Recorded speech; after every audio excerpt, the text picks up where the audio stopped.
Good afternoon, Ma'am Kath, and good afternoon, classmates. In this video, we will be discussing the Chapter 2 of Marketing 102 with the title of Marketing Strategies and Plans.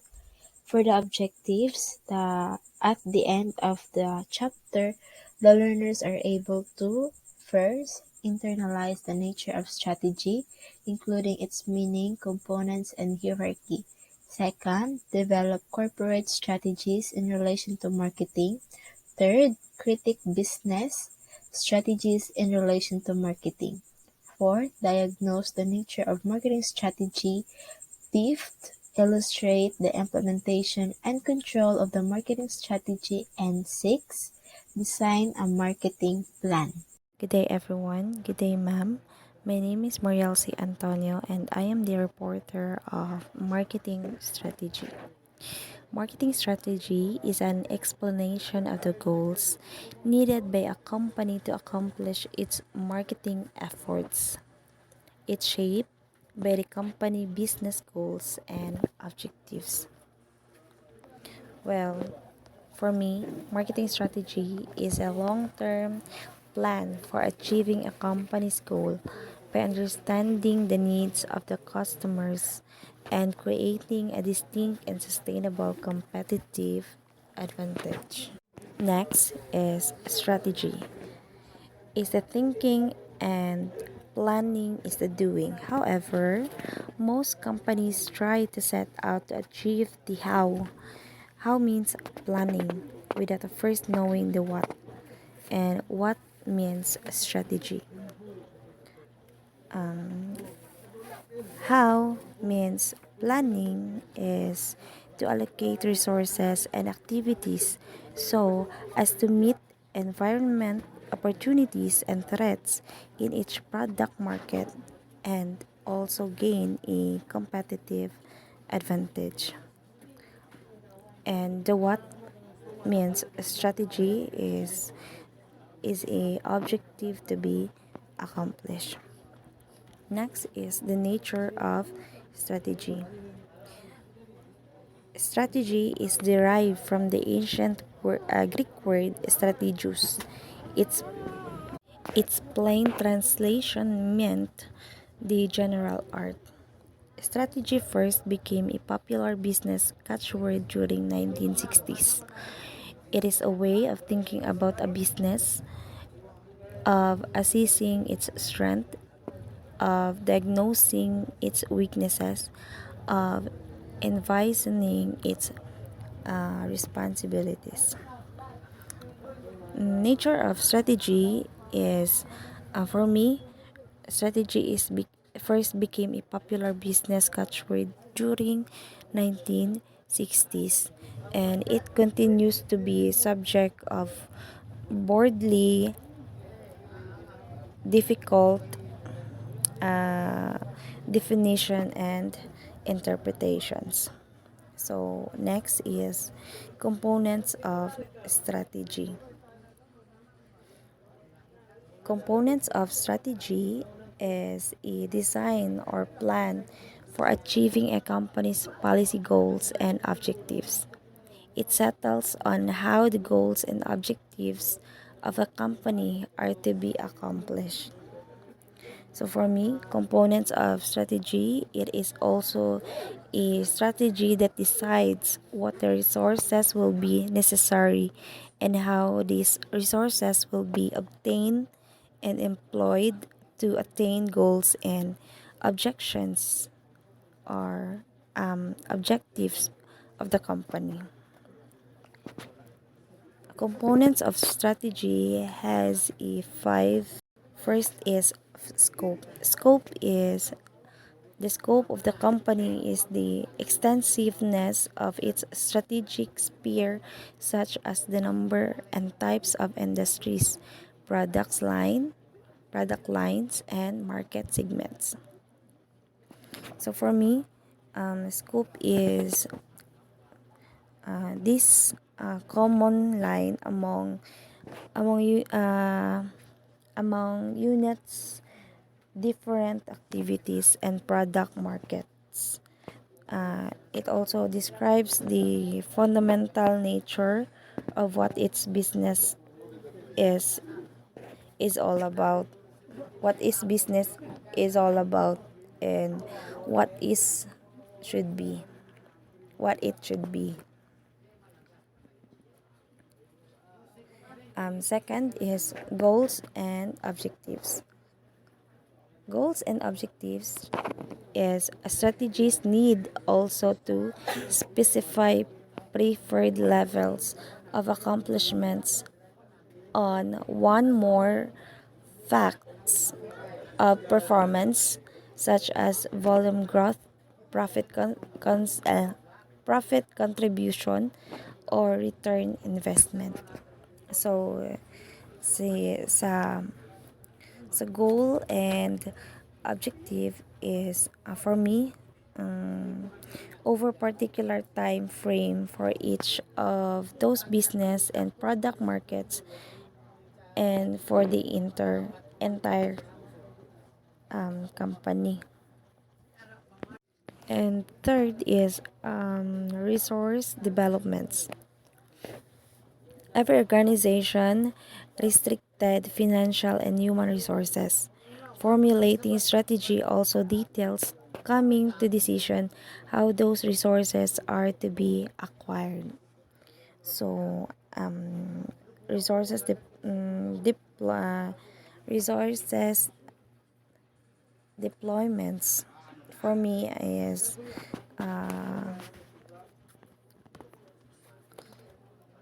apportioned across business, product markets, functional departments, and activities in every business or product market.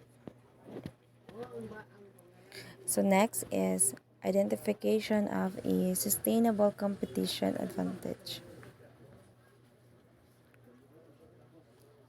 Strategy is a plan of how the company will participate in each business and product market within the industry. So for me, this strategy is how a company would position itself to develop a maintain a differential advantage over present and possible competitors.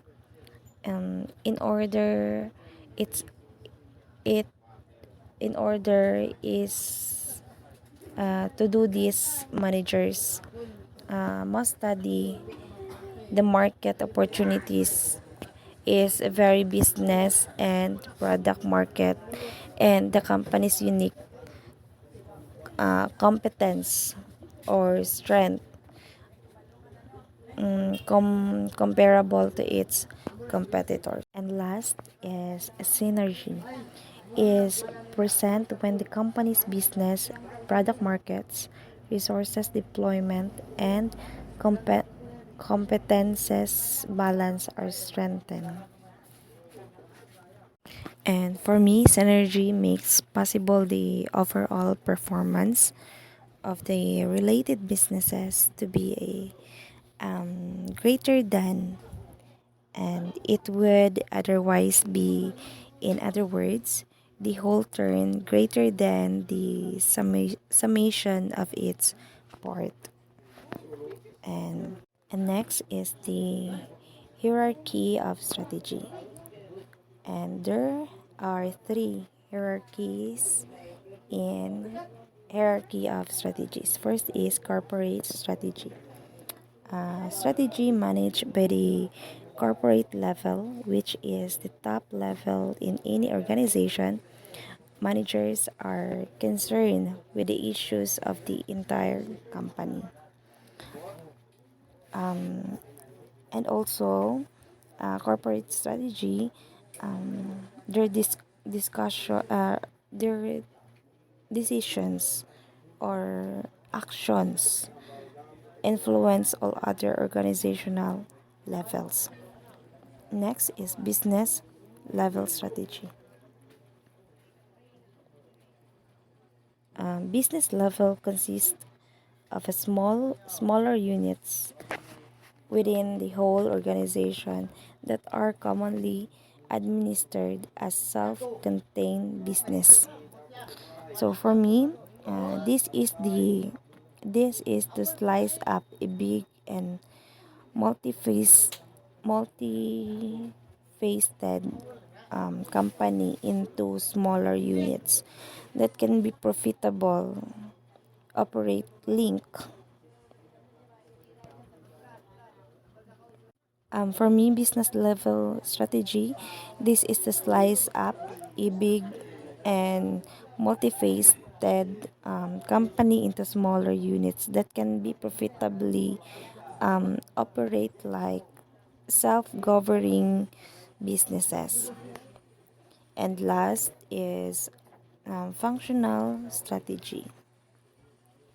Functional strategy, functional level comprises all the different functional areas within a business unit. It can be subdivided into promotion, sales distribution, pricing strategies with each functional strategy. Functional strategy, for me, the approach a business functional takes to achieve corporate and business unit objectives and strategies by maximizing resources productively. And it deals with a relatively restricted plan that provides the objectives for a specific business function. And next is what is corporate strategy? There are two corporate strategy. First is focuses primarily on profitable. For me, a strategy that focuses primarily on increasing the attractiveness of a product is referred to as a differentiation strategy. And second is creating a organizational structure. And for me is improve the company's balance sheet, diversifying the product or service line to increase profits or decrease dependence on one product. And corporate mission. Corporate mission has two specific mission or purpose is usually clear when the business starts. So for me, business corporate mission, specific mission or purpose is usually clear when the business starts. So may change to take advantage of new opportunities or respond to new market conditions. And second is a way to tell potential shareholders and investors more about its purpose. So, a corporate mission traditionally act as a way to tell potential shareholders and investor more about the company and its purpose. So, dito natin ma malalaman ang at dito natin mas sasabihin sa mga shareholders and investors ang about sa company and yung mga purposes ng mga shareholders and investors sa company. Defining the corporate mission. A mission statement is a statement of the organization's reason for being, its purpose, or what it wants to achieve in the larger environment. It explains why the organization does what it does. It says what, in the end, the company wants to be remembered for. A clear mission statement acts as an invisible hand that guides people in their organization. So there are three major characteristics the mission statement has. First, mission statements focus on a limited number of goals. It means that it wants to produce the highest quality products, offer the most service, achieve the widest distribution, and sell it at the lower price. Second, mission statements highlight the company's major policies and values. They taper the range of individual discretion so that employees act consistently on important issues. Let's proceed to the elements of mission statement. First, purpose. So, why the business exists? For example, beauty product just like Brilliant, yung ini-endorse ni Andrea Brillantes. Ano ba ang purpose ng kanilang product para sa atin? 'Di ba? Is to be more beautiful and yung level ng confidence mo is tumataas. Pag gumamit ka ng kanilang product is magiging glass skin yung mukha mo. So, yun ang purpose nila sa kanilang product is to be more beautiful and yung confidence mo is tumataas.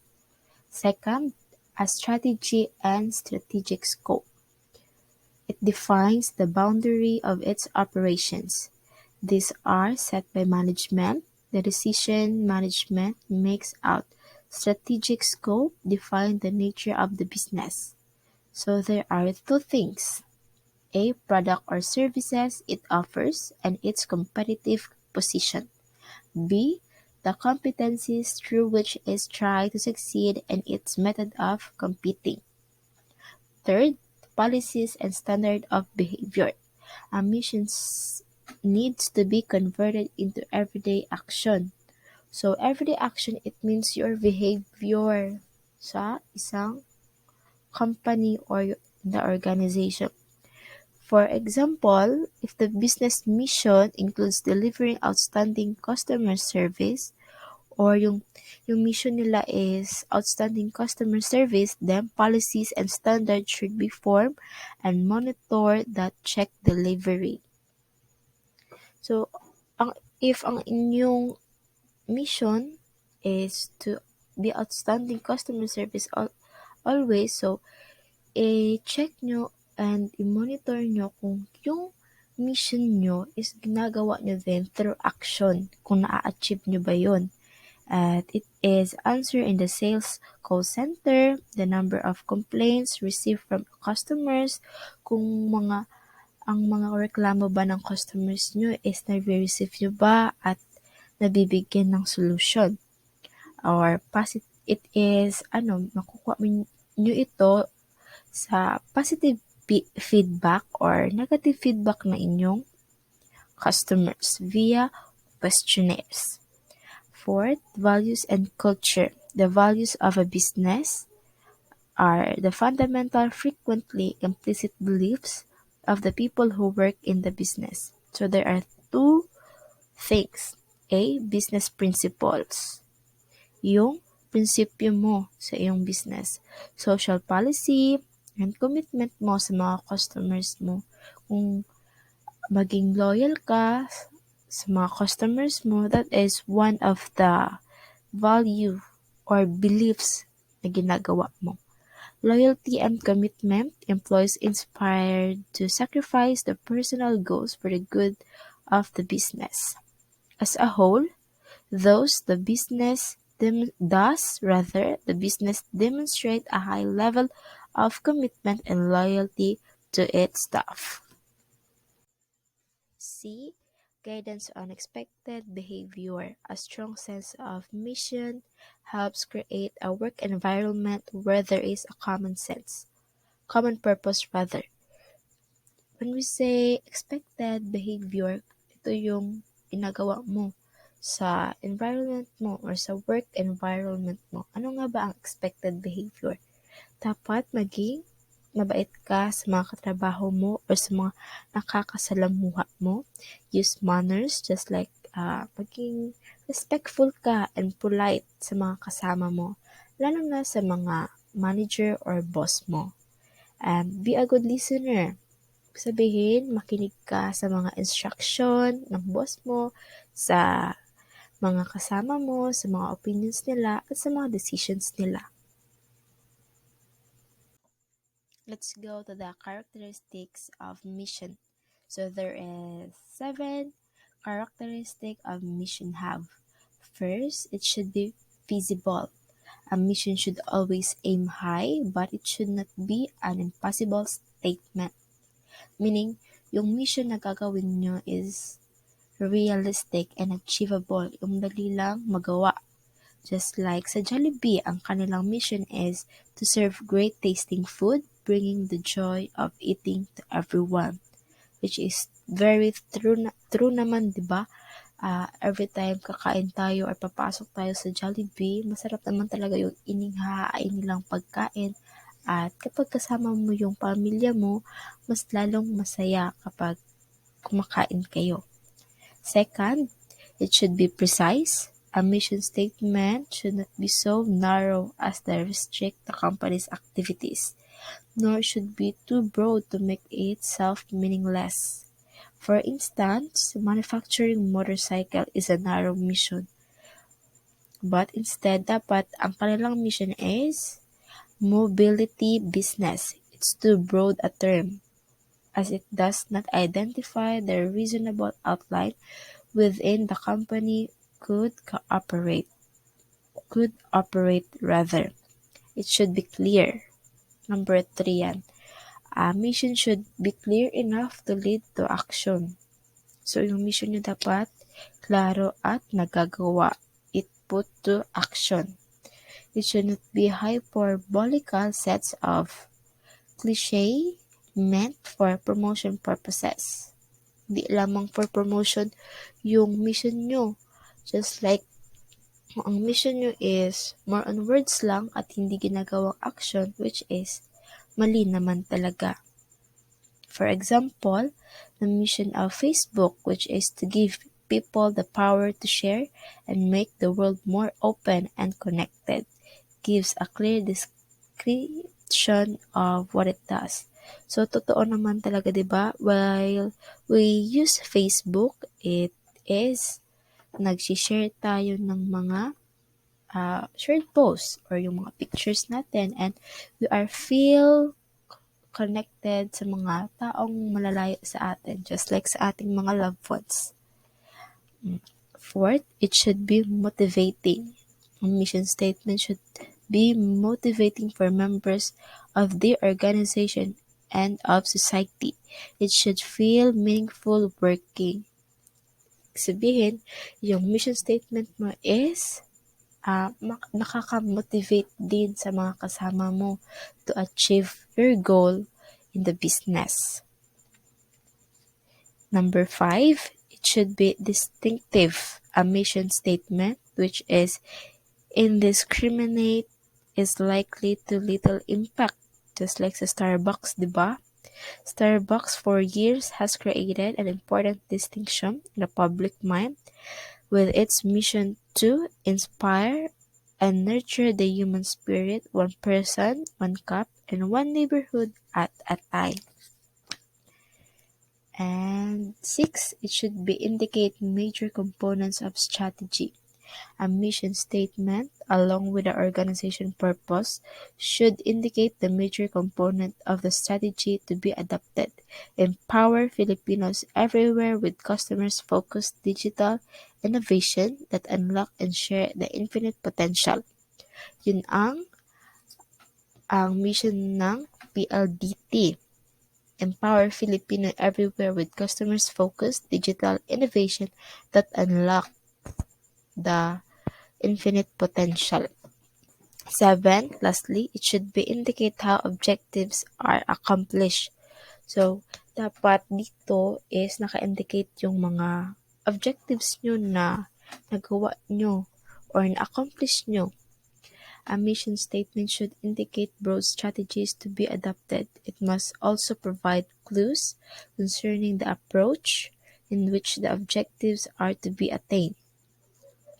These mission statements specially deal with objectives to be achieved. Ibig sabihin, yung mga objectives nyo or yung mission nyo is na-achieve ninyo within given time period. Or for example, ang mission nyo ngayon is, let's proceed to the corporate vision.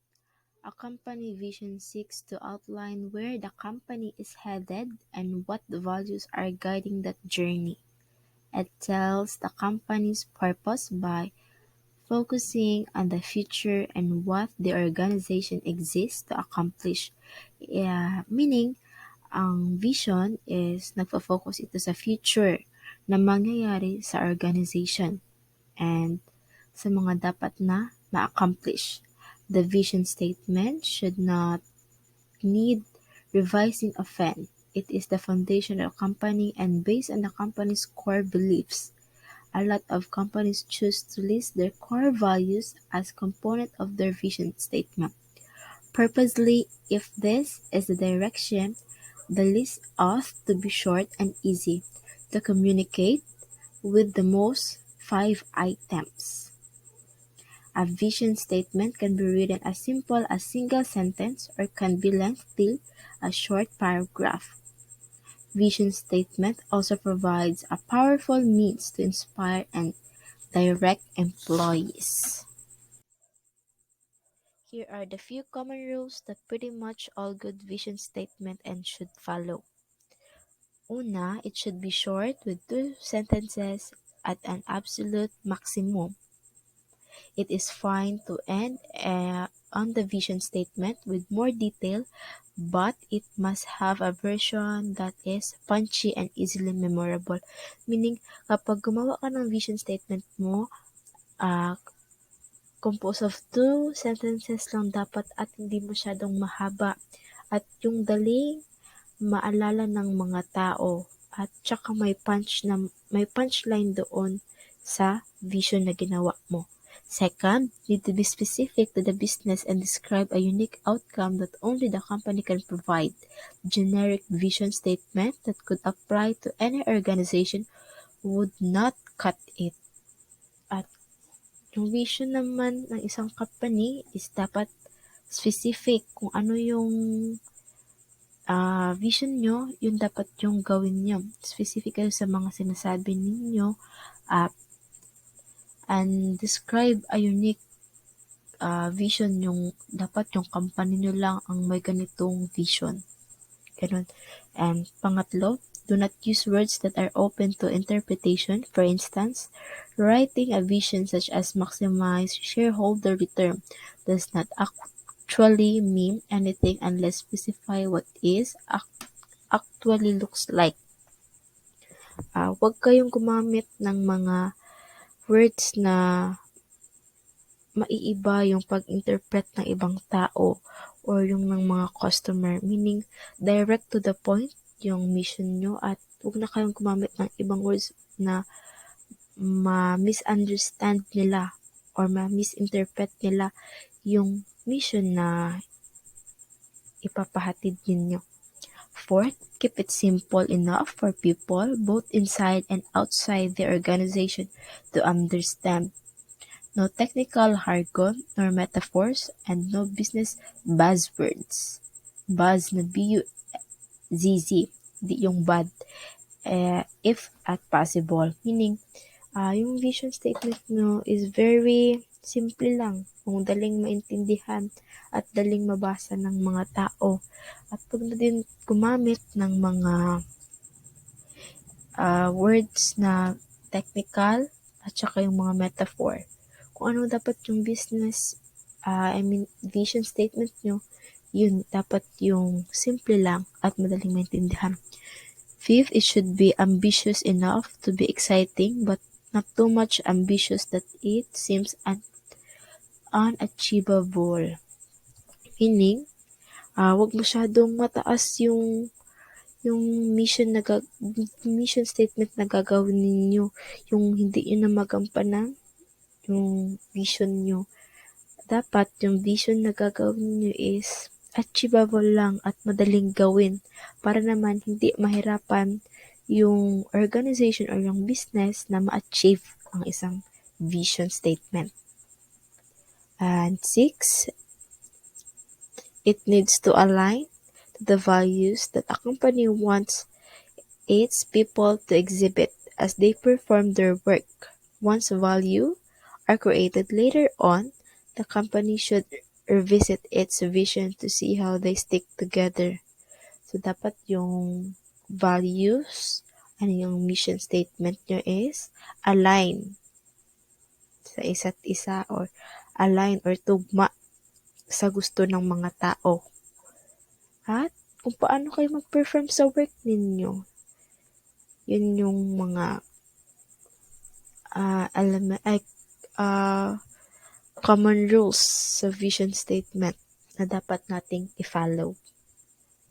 Corporate corporate objectives, meaning for running a successful marketing campaign, it is very essential or important that what the team is going to do.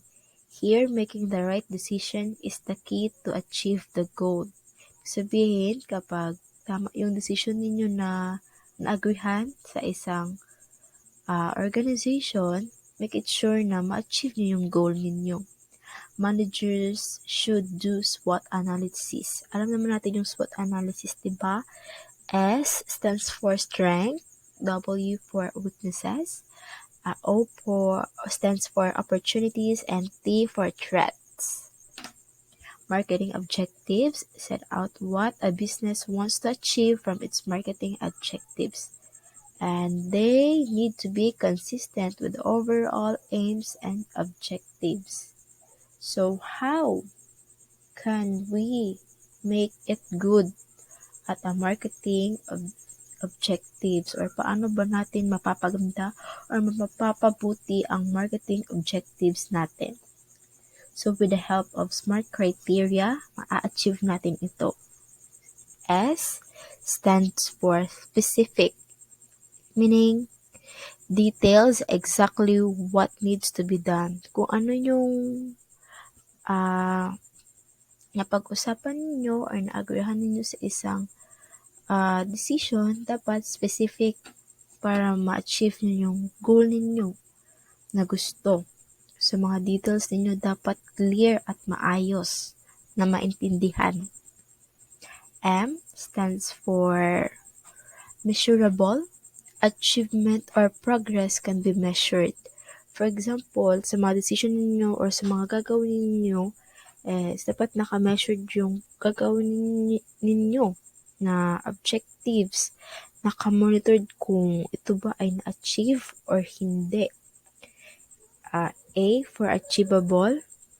Objectives is accepted by those responsible for achieving it. So, dapat ang objective ninyo is sa mga taong responsible is dapat ma-achieve nila yon ng maayos.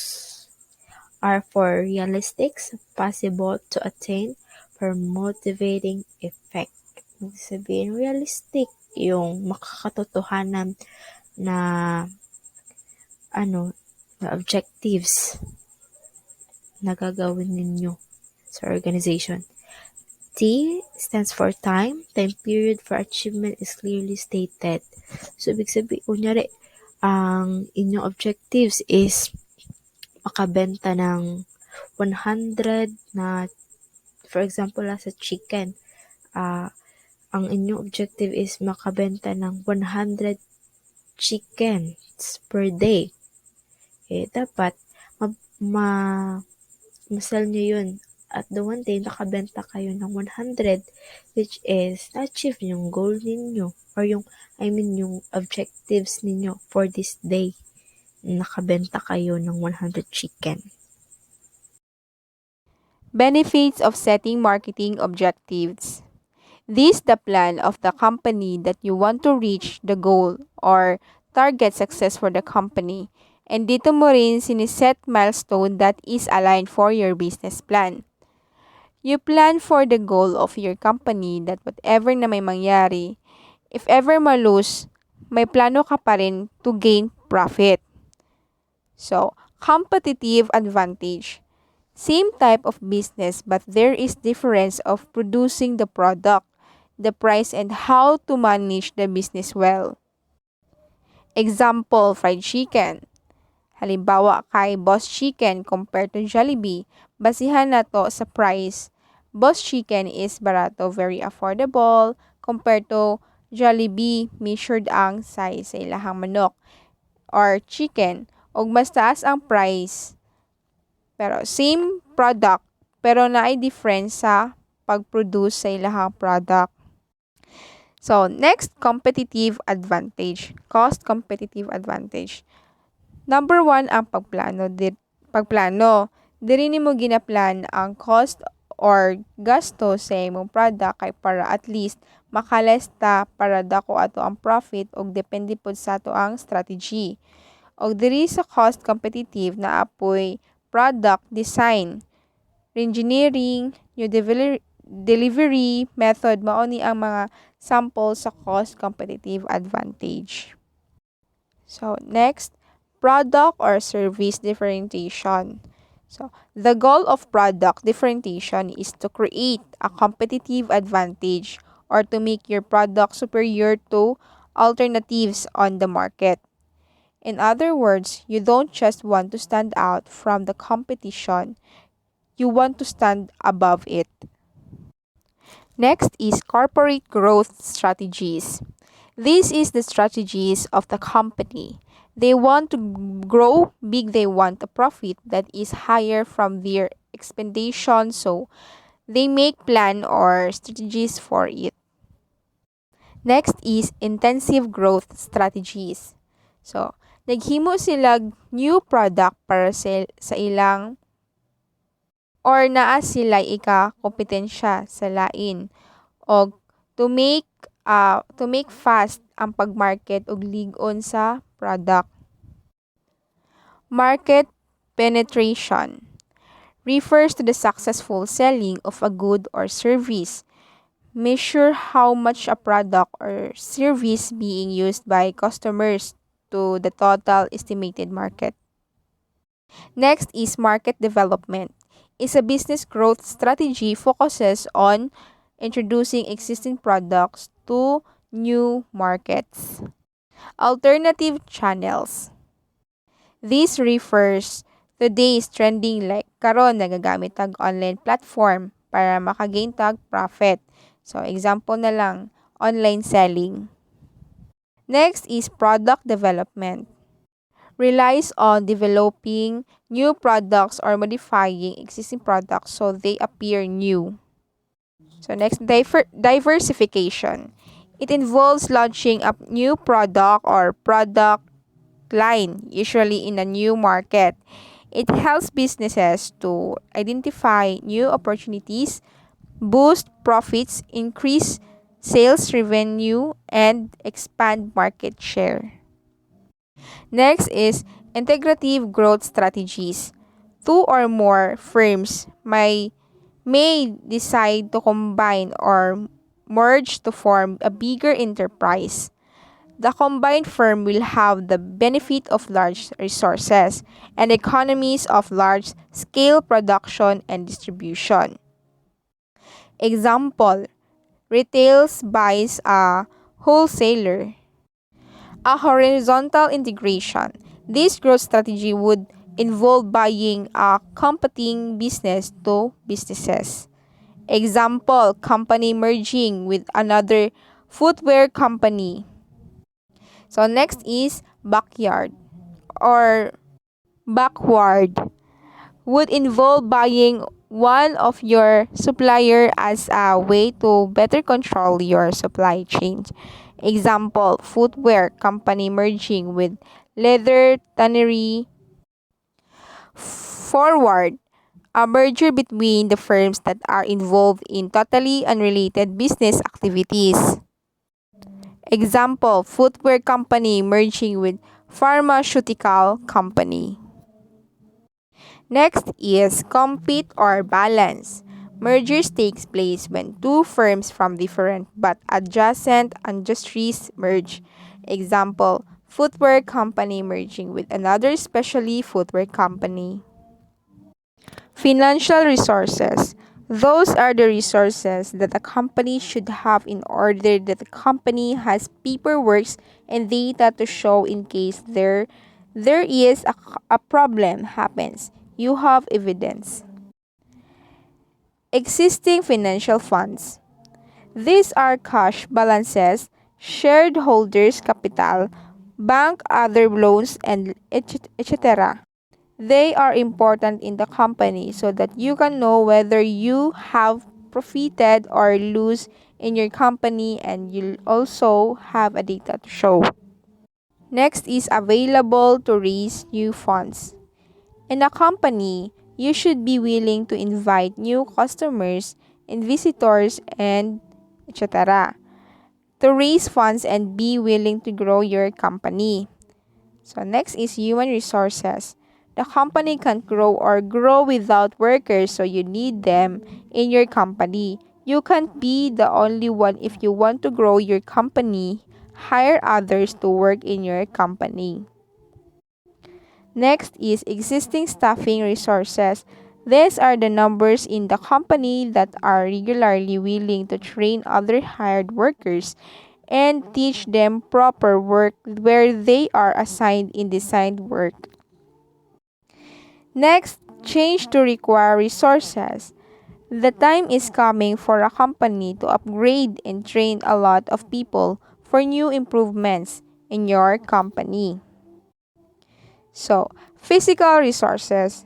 These are the thoughts that should be used in the operations of my company in order to operate and to grow and make your product. A production facilities. These are the machines that your company should have in order to operate, example, computers and others. So, next is marketing facilities. The marketing people will come out here. You need them to gain customers through market only. Next is information technology. Here is what a company should have in order to be known to other people and inform other customers to make a profit. The next topic is the Porter's generic strategies. It shows here the ways in which a business may try to seek a competitive advantage over rivals. So itong mga strategies na to are used for market competitions. This is the Porter's generic strategies table. As you can see, the cost leadership and the cost focus, it focuses on how to lower their cost of production. While the differentiation and differentiation focus, it focuses on making different products. On the other side of the table, kaya tinawag na broad itong cost leadership and differentiation because these strategies are used for big companies or businesses. While tinawag naman narrow itong cost focus and differentiation focus kasi these strategies are used for small businesses. First, we have the cost leadership under the Porter's generic strategies. Ang objective ng cost leadership is to become the lowest cost producer in the industry. So, ang target nila is to become the cheapest manufacturer. Kasi they believe na majority ng ating consumer are price sensitive. To achieve their objectives, they need to produce on a large scale. Like, dapat magkaroon sila ng a large expanding market size. The cost leadership is somewhat related sa large-scale businesses offering standard products, but a little different because of the cost. Kasi ang cost leadership, they offers quality products with a low cost. And the significant cost is advantage over the competition. In order for them to become the lowest cost producer, may paraan silang ginagamit, like they need to have high levels of productivity. Gumagamit din sila ng bargaining power para magkaroon sila ng discount sa kanilang mga suppliers. And they use the method GIT. GIT means just in time, and it focuses on the efficiency of the production. Sa example ng cost leadership is the Pure Gold. Ang Pure Gold, they offer quality product with a low priced. Kasi kumukuha sila ng supplies domestic para maging mura yung cost of production nila. Next, we have the cost focus. The business seeks a lower cost advantage in just one or small numbers of market segments. So, kaya nabilong itong cost focus sa narrow kasi it is used for small business. It is based on pricing product in the market and have target segments. Next, we have the differentiation leadership. It aims to attain competitive advantage. Kasi ang differentiation leadership, they are positioning a unique products in the market. And of course, kung meron silang extra value-added features, they are charging premium price for the products. Differentiation is about charging a premium price that more than covers the additional production costs. So, example ng differentiation leadership is the Mercedes-Benz. So, their cars has existing for many decades and they put some styles and innovations and then nag-charge na sila ng premium price sa kanilang mga kotse. Next, we have the differentiation focus. The same as cost focus, ang target din nila is the small numbers of market segments. It is to ensure that customers really do have different needs and wants. It is focused on the classic segment marketing strategy. And that is the Porter's generic strategies. The next topic is the adaptive strategies and the environment. Suggest that a major focus of strategies decision making. So it's about the effective fit between the organization in its environment. The challenge is constantly to keep an eye on the forecast changes in the business environment and to adapt the organization and its strategy accordingly. So, meron dito 4 strategic posture nag-identify ni Miles and Snow. First is the defender strategy. It is applied to shield their market from new competitors. So, from the word itself, defender, they are defending their market. Defenders are less proactive. They are protection-oriented and seeking stability by maintaining current market positions and defending against other companies. They engage in a little or no new product or market development kasi ang goal lang ng defender strategy is to protect its market from competition. Next, in the generic postures, in the strategic postures, we have the prospector strategy. Unlike sa defender strategy, ang prospector strategy naman are innovative, seek out new opportunities, take risks and to grow. They regularly experiment with potential responses to up-and-coming environmental trends. So dito, sa prospector strategy, ang creativity ang more essential than efficiency. Ang pangatlo is the analyzer strategy. It attempts to maintain their current businesses and to be somewhat innovative in new business. So, ang analyzer strategy, it is between the prospectors and defenders.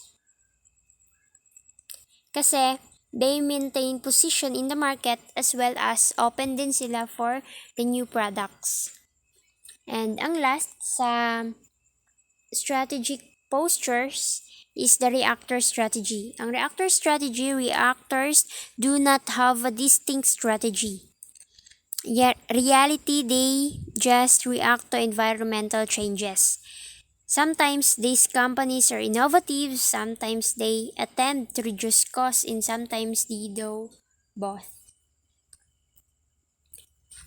Next topic is the marketing strategy. Marketing strategy, it can serve as the foundation of the marketing plan. Without marketing strategy, a company is haphazard and efficient yung company na maka-attract ng mga customers.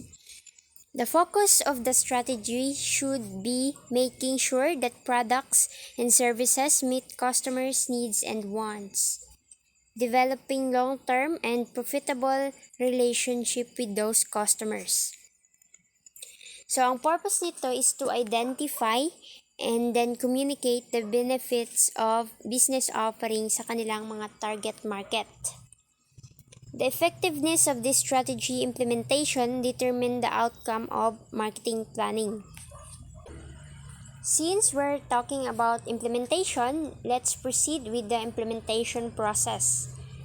So, implementation process, mostly ang in charge dito yung mga marketing managers. Marketing managers increasingly function as boundary spanners, both external and internal between function areas and externally with suppliers, organizational partners, and customers. A good implementation process spell out the. So ito yung mga gagawin to have a good implementation. First, you need to identify the activities to be implemented. Next, you need to know who is in for implementation, the time and place of implementation, and how implementation will be completed. In the implementation process, hindi natin maiiwasan yung mga problems or the barriers to effective implementation of a marketing strategy. So here are some of the barriers in effective implementation. Number one is the external pressure of the company. Yung mga pressure na sinasabi dito such as social, legal, economic, political, and technological. Number two is the internal pressures on the marketing functions. These are, una is the leadership. So, the implementation of strategy will depend on the top management. B, the organizational culture.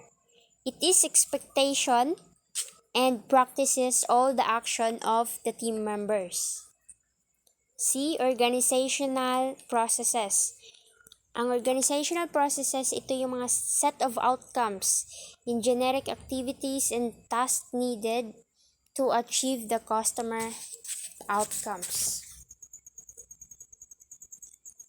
To achieve the outcomes in implementation process.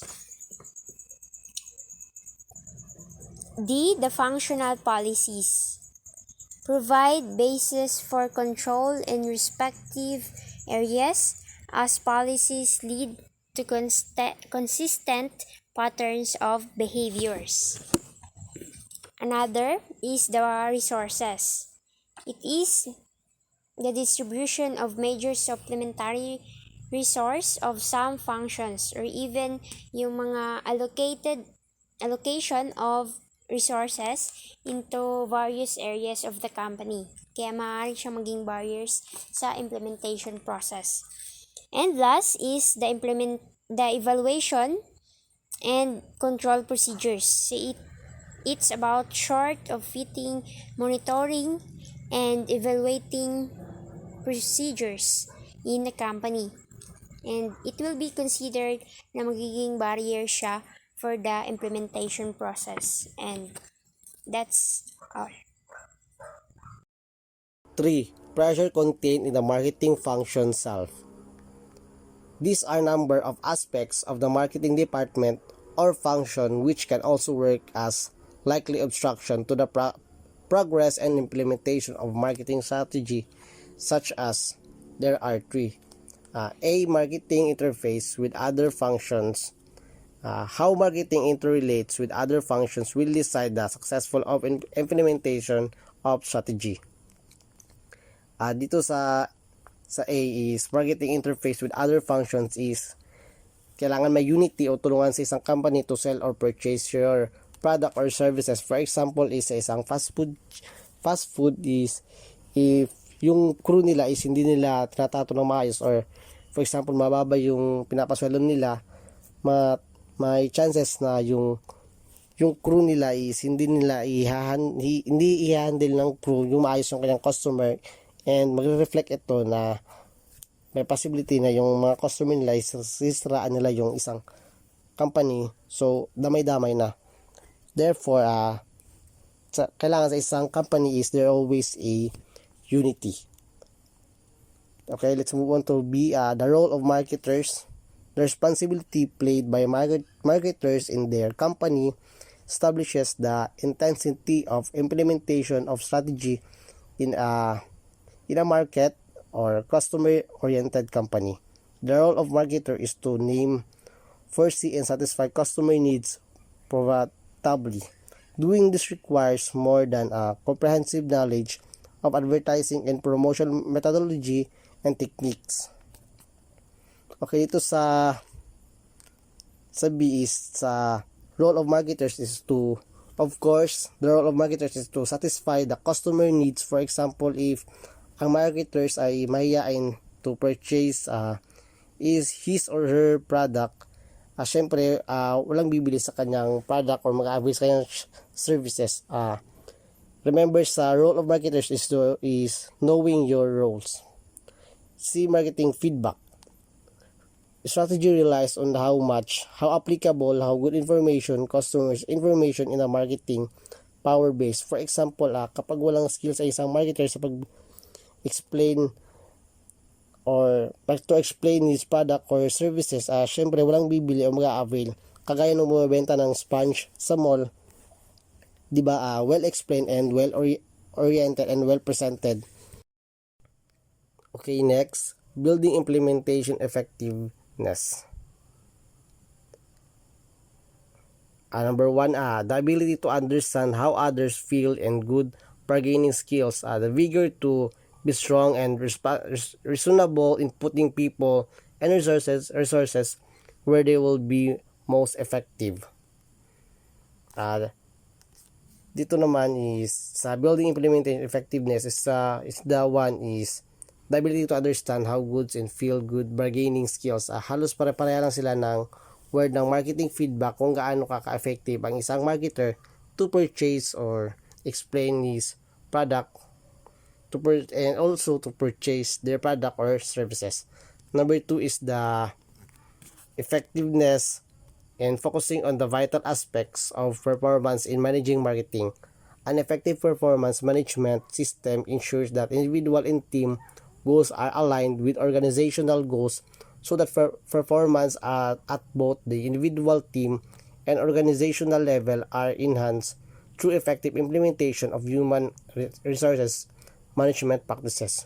Kung alam mo ang iyong role, for example sa isang company is madali mo lang masosolve ang isang problem in case dahil mas nakafocus ka sa iyong trabaho o alam mo kung paano kagad ito tapusin o solusyonan dahil alam mo naman ang iyong role or purpose in that company. For example, kung may problema about sa finance, alangan naman si marketer ang magsosolve. Syempre, yung taga-finance ang magsosolve dahil siya yung may alam in terms in finance. Dahil magkaiba sila ng role or purpose in that particular company.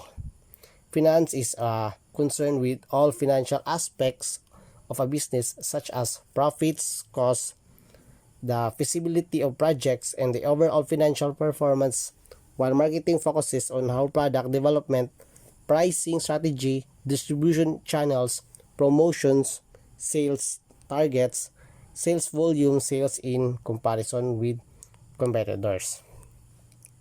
On top to skillful implementation, some factors of organizational structures support progress. Number one is the organizational structure. Marketing organization structures distribute and oversee the marketing operations, procedures, and strategies within a business.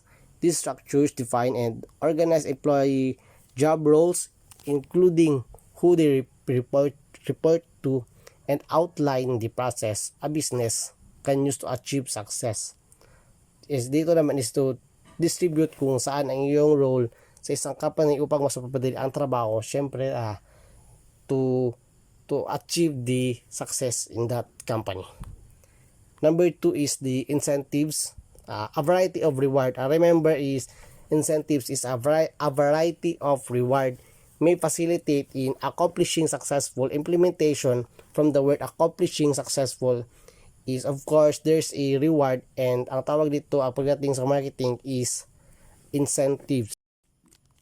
Okay, next is the communication. The speedy and correct movement of information through the organization is essential in implementation.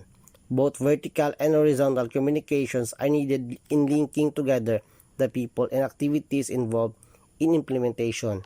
Meetings, status reports, and informal discussions helps transmit information throughout the organization. Dito siya sa communications is remember the word speedy and correct movement of information. For example, ito is yung sa abang advertisement, for example sa radio or TV. Diba yung mga gamot or other product na tinitake natin sa ating katawan for katulad ng gamot, diba minsan sa last part ng as ay may pahabol pa na, for example, the product is MX3, for example lang naman, diba sa last part may nagsasabi doon na message na ang MX3 ay gamot at hindi pwedeng gamot sa anumang uri ng sakit. Di naman yung iba is mabilis, yung iba is hindi naman mabilis. Pero yung di naman sa literal na speedy is ang minimin lang doon is yung correct yung sa when it relates to communication is yung correct yung delivery, pero at least yung movement na information is tama. Okay, next the strategy control. Strategy control is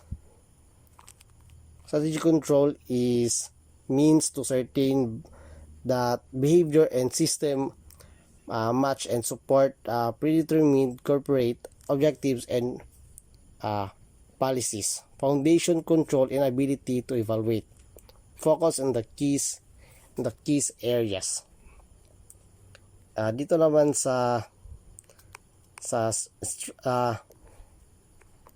strategy control, significance is to be proactive than reactive. Remember, the reactive is to relating or depending on others or being dependent. Proactive is about owning your own decisions, actions in life despite what other people do. This means that you're committed to moving forward in a direction you determine rather than just responding to the ideas and actions of someone else. Sa strategy control is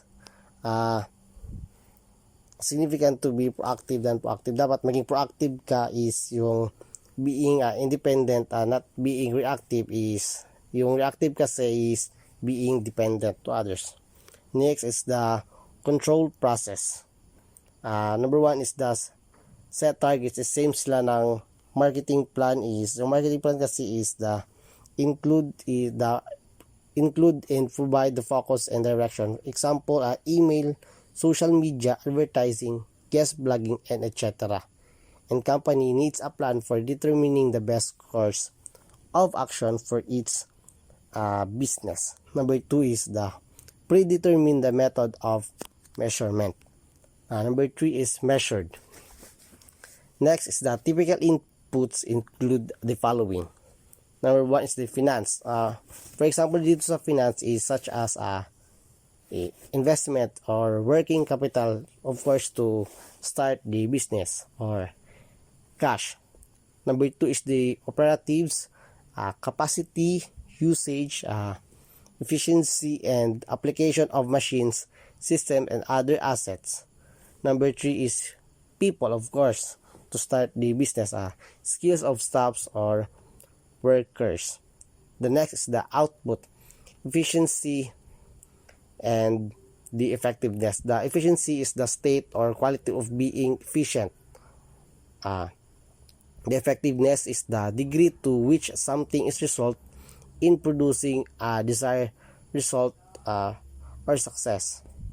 Okay, the difference between the efficiency and effectiveness is the efficiency is the ability to produce an intended result in the way that results in the less waste of time, effort, and resources. The effectiveness is the ability to produce a better result, one that delivers more value or achieves a better outcome. Okay, next is the problem of controls. There are three problems are commonly connected with the control system. Number one is the system can be expensive, of course. This is the benefits of control and succeeding improvements are overshadowed by the cost of control mechanism. This often relates to big bureaucratic system where layer upon layer of administration is built upon each. Okay, number two is the control system requires effort and creativity. Such systems endorse consistency and conformance to preset targets. They develop into barriers to innovation. Number three is the control promotes an outlook of inspection as opposed to development. The system frequently take care of the symptom rather than the cause of the problem. This leads to continuous firefighting and looking for nippy fixes and contrast to developing a better method to operation in general. The next is the marketing plan, the business document outlining the market strategy and tactics. Next is the focus on a specific period of time. Next is it is important as the product or service is being provided. The meaning of marketing plan is business documented outlining and marketing strategy and tactics. Sa marketing plan is for example is naka-include dito ang provide focus and direction. Example, email, social media, advertising, guest blogging, and etc. And of course, the company needs a plan for determining the best course. Now remember the word the best course of action for each business to achieve their goals and objectives. Next is the marketing plan outline. Number one is who target customer are. Number 2 is how will the company reach them. For example, dito is yung sa mga TikTok content creator, di ba? Halos lahat naman dito is nati-TikTok. Di ba halos ngayon ay online na sa TikTok may tinatawag na TikTok shop. At yung ibang store or company is ginagamit na ang ibang familiar na mga content creator to endorse their product. And yung iba ay nilalagyan nila ng links yung mismong video para mas mapadali ang pagbibili ng damit o gamit. Kaya mas madaling maabot ng mga company or marketers ang kanilang mga customers. Number 3 is the how the company will retain customers so they repeatedly buy from the company. Example dito is yung may mga improvements sa kanilang product or services like sa mga damit or merch is nagdadagdag sila ng mga colors, iba or design. Yung iba din is TikTok is nalalagay nila sila sa mga stickers. Yung iba din ay may mga freebies para mas mapabalik nila yung customer sa kanilang shop, store, or company. Okay, next is the 15 key sections that must be included in marketing plan. is one is the executive summary, summarizes each of the other section of the marketing plan. This section is merely summarize each of the other section of the marketing plan. It will be helpful in giving the company and other constituents such as employees, advisors, general the idea of the plan. Executive summary is uh, summarizes, remember the word, summarizes of the other section in the marketing plan. For example dito is example is halimbawa may isang investors na gustong mag-invest sa kanilang business or company, is dito maaring dumiretso or direct checking sa executive summary dahil nakalagay dito ang general idea of the plan. Number 2 is the target customer. The target customer, this section describes the customers a company is targeting. It defines their demographic profile such as age, gender, psychographic profile like their interests and their precise wants and needs as they relate to the products and or service being offered, being able to move clearly identify. Is dito sa target customer, for example, is hindi na tayo lalayo sa mga aesthetic na product, or di ba alam natin ngayon is marami namang aesthetic. Alam ng company na para ito sa mga millennial or Gen Z, or what we call sa age. Sa gender naman, halos lahat ngayon is mababae man o lalaki nagdadamit ng mga aesthetic. Yung ibang mga company or company or store ay ginagawan lang unisex yung isang, for example, damit, o syempre damit, para bagay sa mababae man o lalaki o sino mang bibili nito. Yung iba naman ay bumibase sa interest.